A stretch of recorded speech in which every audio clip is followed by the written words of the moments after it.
ஓம்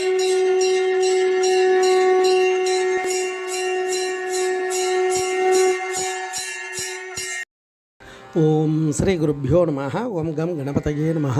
நம்ம ஸ்ரீநிகேதன் வலைதளம் வாயிலாக முருகப்பெருமானுடைய சஹஸ்ரநாமத்திலிருந்து தினமும் ஒரு நாமாவளியை சிந்திச்சுட்டுருக்கோம். இன்றைய தினம் 780வது நாமாவளியாக ஓம் வியாபகாய நமஹ. முருகப்பெருமான் இந்த நாமாவளி எங்கும் நிறைந்திருப்பவருக்கு நமஸ்காரம் அப்படின்னு வர்ணிக்கிறது. அதாவது இறைவன் எங்கும் வியாபித்திருக்கார், எல்லா இடங்களிலும் நீக்கமறை இருக்கக்கூடியவர். இறைவனுடைய இலக்கணங்கள்லாம் பார்த்தோம். அப்பேற்பட்ட அந்த பரம்பொருள் எல்லா வடிவமாகவும் எல்லா பொருளையும் கடந்தும் இருப்பார். அதனால்தான் கடவுள், உள்ளும் கடந்தும் இருப்பவர் இறைவன், எங்கும் நிறைந்து இருப்பவர். அவர் தான் நீக்கமற இருக்கக்கூடியவர். ஆகாசம் அப்படின்னா சிதாகாசம், தஹராலய ரகசியம்னா சொல்கிறா இல்லையா, அடியார்கள் எல்லாம் அந்த ரகசியத்தை உணர்ந்து நமக்கு பல விதமாக சொல்லியிருக்கா. அந்த சிற்றம்பலம் அதுதான் சிதம்பரம்னு நம்ம சொல்கிறோம். சிற்று அம்பலம், சிறிய அம்பலம், இடைவெளி இருக்குது. அது எங்கே இருக்குது, அதுக்கு முடிவு உண்டானா கிடையவே கிடையாது, போயிட்டே இருக்கும். ஆகாசம், பஞ்சபூதத்தில் ஆகாசத்துக்கு மட்டும்தான் முடிவே இல்லை. அதனால தான் பதமந்திரம் இறைவனை வர்ணிக்கும் பொழுது ஓம் வியோம வியாபினே வியோம ரூபாய சர்வ வியாபினே சிவாய ஈசான மூர்தாயன்னு ஆரம்பிக்கும். அப்படி அந்த இறைவன் எப்படி இருக்கார்னா, எங்கும் எதிலும் வியாபித்து இருக்கக்கூடியவர், எல்லாத்துக்குள்ளேயும் இருக்கார். அவர் இல்லாமல் ஒரு வஸ்து கிடையாது, எல்லாத்துக்குள்ளேயும் அவரே இருக்கார்.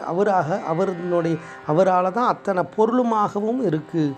அப்பேற்பட்ட அந்த இறைவனுடைய அனுபூதியில் ஒவ்வொரு அடியார்களும் இறைவனை அனுபவிச்சிருக்கா. அப்படி எங்கும் எதிலும் இருக்கக்கூடியவர், எல்லா பொருளையும் வியாபித்து இருப்பவர், அப்பேற்பட்ட வியாபக பாவமாக இருக்கக்கூடியவர். அப்பேற்பட்ட அந்த இறைவனை இந்த இடத்துல எங்கும் நிறைந்து இருக்கார். அந்த சிதம்பரம் திருப்புகழ் அழகாக சொல்லுவார். இருவினையின் மதிமயங்கி தெரியாதே. 2 வினைகளால் தான், நல்வினை தீவினையால் தான் மதிமயங்கி பலவிதமான பிறப்புகளை எடுத்துண்டு இந்த ஜீவன் திரிஞ்சின்றிருக்கு.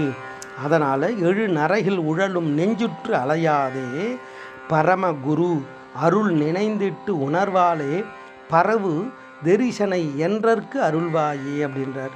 அப்படி எங்கும் எதிலும் பரவி வியாபித்திருக்கக்கூடிய அந்த இறை சக்தியினுடைய தரிசனத்தை நாம் அடையிறதால, அவருடைய அருளால் இந்த பிறப்பிலிருந்தெல்லாம் விடுபட்டு பிறவாத தன்மை கிடைக்கும். அந்த இறை அருளானது நிறைவாக கிடைக்கும். அதை தான் அடியார்களெல்லாம் அனுபவித்து நமக்கு வழிகாட்டியிருக்கா.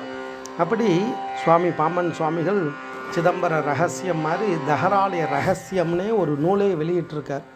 அதில் உரைநடை வடிவமாக அந்த நூல் இருக்குது. செவி அறிவு அப்படின்னு அதை கேட்கறதால எப்பேற்பட்ட பாக்கியம்லாம் கிடைக்குன்றதெல்லாம் பாம்பன் சுவாமிகள் ஒரு உரைநடை நூலை எழுதியிருக்கார். செவி அறிவுன்னு பேர் அதுக்கு. அப்படி இறைவன் எங்கும் வியாபித்து இருக்கக்கூடியவர்.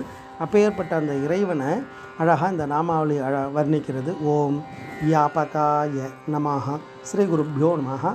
ஓம் சும் சுப்பிரமணியாய நமஹ.